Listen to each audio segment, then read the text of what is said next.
Secretary of State Rex Tillerson is in Moscow this week for talks with Russian officials about the situation in Syria following the chemical attack by Syrian President Bashar al-Assad on his own people. He just finished a G7 summit meeting in Italy where he said Assad must not be part of Syria's future.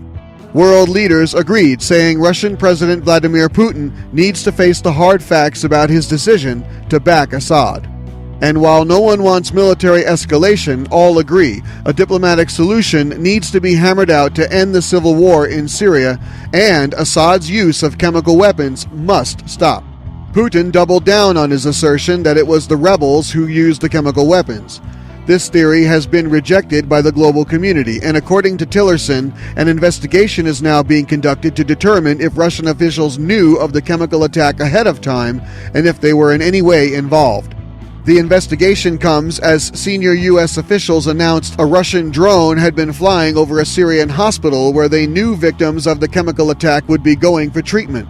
Once the victims were there, a Russian fighter jet bombed the hospital. The Assad regime also uses Russian fighters, and U.S. officials don't know if the fighter was flown by a Russian or Syrian pilot, but they're confident the drone operator was Russian.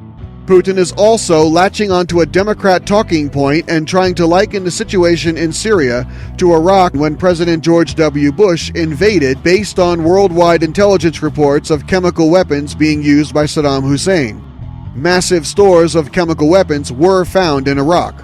Russia is claiming to want constructive cooperation with America and to avoid conflict, but the United States is promising further military action if Assad continues to use chemical weapons, and at the G7 summit, Tillerson laid down the ultimatum.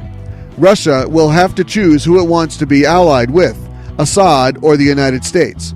So Secretary Tillerson and his Russian counterpart, Sergei Lavrov, have much to discuss.